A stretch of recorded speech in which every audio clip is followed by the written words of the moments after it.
ஸ்ரீமதே ராமானுஜாய நமக. தினம் ஒரு திவ்ய பிரபந்தம் தொடரிலே இன்றைக்கு 2368வது பகுதி. குலசேகர ஆழ்வார் அருளிய பெருமாள் திருமொழியை அனுபவித்து வருகிறோம். குழந்தை கண்ணனின் சிறுவயது பாலிய குழந்தையாக அவன் செய்த லீலைகள் எல்லாவற்றையும் யசோதைதான் அனுபவிக்க முடிந்தது, நாம் அனுபவிக்க முடியவில்லையே என்ற பெரிய இயக்கம் தேவகி பிராட்டிக்கு. கண்ணன் பிற்காலத்திலே கம்சனை கொன்ற பிறகு மதுரைக்கு நகரில் சென்று தேவகியையும் வசுதேவரையும் சந்திக்கும் போது நேரில் பார்க்கிறாள். அப்பொழுது அவளுக்கு அந்த துக்கம் பீரிட்டு கொண்டு வருகிறது. உன்னுடைய இளமை பருவ லீலைகளெல்லாம் நான் அனுபவிக்க முடியாத பாவியாகிவிட்டேனே என்று புலம்புவதாக குலசேகர ஆழ்வார் இந்த பாசுரங்களை, இந்த பதிகத்தை, இந்த 7ஆம் திருமொழியை அமைத்திருக்கிறார். அதிலே இன்றைக்கு நாம் அனுபவிக்க வேண்டியது 9வது பாசுரமாகும்.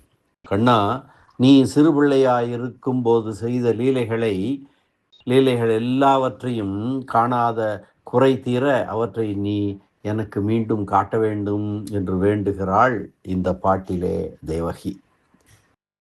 குன்றினால் குடை கவித்ததும் கோலக்குறவை கோத்ததும் குடமாட்டும் கன்றினால் விளவு எரிந்ததும் காலால் காளியன் தலை மிதித்ததும் முதலா வென்றிசேர் பிள்ளை நல் விளையாட்டம் அனைத்திலும் அங்கு என் உள்ளம் உள்குளிர ஒன்றும் கண்டிடப் பெற்றிலேன் அடியேன் காணுமாறு இனி உண்டு எனில் அருளே.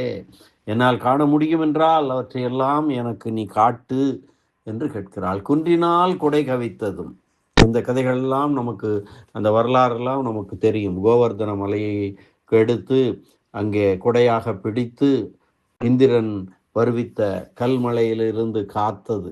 குன்றினால் குடை கவித்ததும் கோல குறவை கோத்ததும், குறவை கூத்தாடியதும் குடமாடு ஆடியதும் கன்றினால் விளவெறிந்ததும் காலால் காளியன் தலை மிதித்ததும் முதலா வென்றிசேர் பிள்ளை நல் விளையாட்டம் அனைத்திலும் அங்கு என் உள்ளம் உள்குளிர ஒன்றும் கண்டிடப் பெற்றிலேன் அடியேன் காணுமாறு இனி உண்டெனில் அருளே என்று இந்த பாசுரத்திலே சொல்லுகிறாள் தேவகி. குன்றினால் குடை கவித்ததும் கோலக்குறவை கோத்ததும் குடமாட்டும் கன்றினால் விளவு எரிந்ததும் காலால் காளியன் தலை மிதித்ததும் முதலான வென்றிசேர் பிள்ளை நல் விளையாட்டம் அனைத்திலும் அங்கு என் உள்ளம் உள்குளிர ஒன்றும் கண்டிடப் பெற்றிலேன் அடியேன் காணுமாறு இனி உண்டெனில் அருளே. பதவுரை பார்க்கலாம். குன்றினால் குடை கவித்ததும், கோவர்தன மலையை குடையாக தாங்கி நின்றதும், கோலம் குறவை கோத்ததும், அழகாக ராசக்கிரீடை செய்ததும், குடமாட்டும் குடக்கூத்தாடினதும், கன்றினால் விளவு எரிந்ததும், கன்றாய் வந்த ஒரு அசுரனை கொன்று அசுராவேசமுடைய விலங்காயான அசுரனை கொன்றதும், காலால் காளியன் தலை மிதித்ததும் முதலா திருவடிகளாலே காளியநாகத்தின் தலையை துகைத்ததும் ஆகிய இவை முதலாக உள்ள வென்றிசேர் வெற்றி பொருந்திய நல் பிள்ளை விளையாட்டம் அனைத்திலும், பிள்ளை திருவிளையாடல்கள் எல்லாவற்றினுள்ளும் ஒன்றையும் என் உள்ளம் உள்குளிர என் நெஞ்சு குளிரும்படியாக அடியேன் நான் இங்கு கண்டிடப் பெற்றிலேன். அந்த திருவிளையாடல்களை நீ செய்தபோது நான் கண்ணார கண்டு கழிக்க பெற்றிலேன். அந்த பாக்கியத்தை நான் அடையவில்லை. இனி இப்போது காணும் ஆறு, அவற்றை காண்பதற்கு ஒரு வழி இருந்தால் உண்டு எனில் இருக்குமாகில் அருள் செய்வாயாக என்று கேட்கிறார்.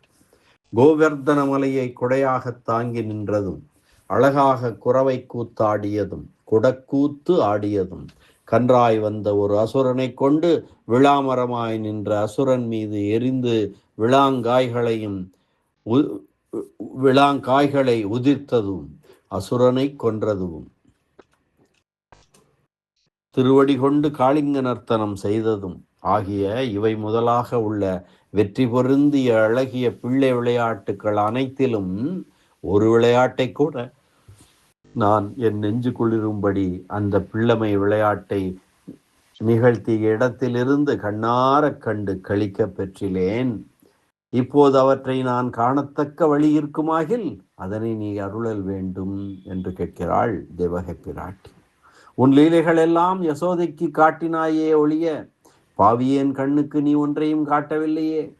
முன்பு நடந்தவற்றையெல்லாம் எனக்காக மறுபடியும் ஒரு தடவை செய்து காட்ட முடியுமா என் அப்பனே கண்ணா என்று கேட்கிறாள் கண்ணனிடம் தேவகி பிராட்டி. இனி இந்த பாசுரத்திற்கான வியாக்கியான சக்கரவர்த்தி பெரியவாச்சான் பிள்ளையின் வியாக்கியான விவரணத்தை பார்க்கலாம். குன்றினால் குடை கவித்ததும். தனக்கு படைக்க வேண்டிய உணவை கண்ணனுடைய ஆணைப்படி கோவர்தன மலைக்கு படைக்கையாலே கோபம் கொண்ட இந்திரன் இடையரும் பசுக்களும் அழியும்படியாக கல் மழை பொழிகையாலே அந்த கோவர்தன மலையையே எடுத்து குடையாக்கி அவர்களை காத்தான். அப்படி காத்ததும் கோலக்குறவை கோத்ததும் மிக அழகியதான ராசலீலை எனப்படும் குறவை கூத்திலே ஒவ்வொரு கோபிக்கும் ஒரு கண்ணனாக சுற்றி நின்று கூத்தாடியதும், குடமாட்டும் குடக்கூத்து ஆடியதும், கன்றினால் விளவு எரிந்ததும், ஓர் அசுரன் கன்றாகவும் மற்றொரு அசுரன் விளாம்பளமாகவும் கண்ணனை அழிக்க எண்ணி நின்றபோது கன்றாயிருந்தவனை பின்னங்கால்கள் கொண்டு தூக்கி விளாம்பளத்தின் மீது எரிந்து இருவரையும் ஒரு சேர அழித்ததும், காலால் காளியன் தலை மிதித்ததும் முதலா. நான் ஆசைப்பட்டும் பெற முடியாத திருவடிகளை கொண்டு அசுர சுவாபம் உள்ள காளியன் என்னும் நாகத்தின் தலையிலே கூத்தாடினதும் முதலான வென்றிசேர் பிள்ளை நல் விளையாட்டம். தன்னுடைய வீரத்திற்கும் பிள்ளைத்தனத்திற்கும் பொருந்தி இருப்பதாய் அனைவருடைய நெஞ்சையும் ஈர்ப்பதான இந்த வீர விளையாட்டுக்கள் அனைத்திலும் அங்கு என் உள்ளம் உள்குளிர ஒன்றும் கண்டிடப் பெற்றிலேன் அடியேன். இவற்றை காண்பதனையே பெரும் பயனாக கருதி இருக்கும் நான் ஒன்று கூட காண பெற்றிலேன். காணுமாறு இனி உண்டு எனில் அருளே. கண்ணா, நீ நினைத்தால் செய்ய முடியாதது எதுவும் இல்லை. நான் இவற்றை காணும்படி நீ அருள வேண்டும் என்று வேண்டுகிறார் தேவகி பிராட்டி கண்ணன் எம்பெருமானிடம். அவன் தன்னை வந்து மதுராவிலே சந்தித்த போது புலம்பி தன்னுடைய இளமை கண்ணனுடைய இளமை விளையாட்டுக்களை எல்லாம் பார்க்க முடியவில்லை, அவற்றையெல்லாம் மீண்டும் ஒரு முறை எனக்கு காட்டு என்று சொல்வதாக தேவகி புலம்புகிறாள். அந்த பாடல், அந்த பாசுரம்தான், அந்த அற்புதமான பாசுரம்தான் இது. குன்றினால் குடை கவித்ததும் கோலக்குறவை கோத்ததும் குடமாட்டும் கன்றினால் விளவு எரிந்ததும் காலால் காளியன் தலை மிதித்ததும் முதலா வென்றிசேர் பிள்ளை நல் விளையாட்டம் அனைத்திலும் அங்கு என் உள்ளம் உள்குளிர ஒன்றும் கண்டிடப் பெற்றிலேன் அடியேன். காணுமாறு இனி உண்டெனில் அருளே. குன்றினால் குடை கவித்ததும் கோலக்குறவை கோத்ததும் குடமாட்டும் கன்றினால் விளவு எரிந்ததும் காலால் காளியன் தலை மிதித்ததும் முதலா வென்றிசேர் பிள்ளை நல் விளையாட்டம் அனைத்திலும் அங்கு என் உள்ளம் உள்குளிர ஒன்றும் கண்டிடப் பெற்றிலேன் அடியேன். காணுமாறு இனி உண்டு எனில் அருளே என்ற இந்த அற்புதமான பாசுர அனுபவத்தை இந்த அளவிலே நிறைவு செய்வோம். மீண்டும் நாளை அடுத்த பாசுர அனுபவத்துடன் சந்திக்கலாம். நன்றி, வணக்கம். ஸ்ரீனிவாச வெங்கடேச ராமானுஜதாசன் திருவரங்கம். கண்ணன் எம்பெருமான் திருவடிகளே சரணம். சேரலர்கோன் கொல்லிகாவலன் கூடல் நாயகன் கோழிக்கோன் குலசேகர பெருமாள் திருவடிகளே சரணம். வியாக்கியான சக்கரவர்த்தி ராமாயண பெருக்கர் பரமகாருணிகர் உரைப்பெருமன்னர் பெரியவாச்சான் பிள்ளை திருவடிகளே சரணம். ஆழ்வார் எம்பெருமானார் ஜீயர் திருவடிகளே சரணம் சரணம்.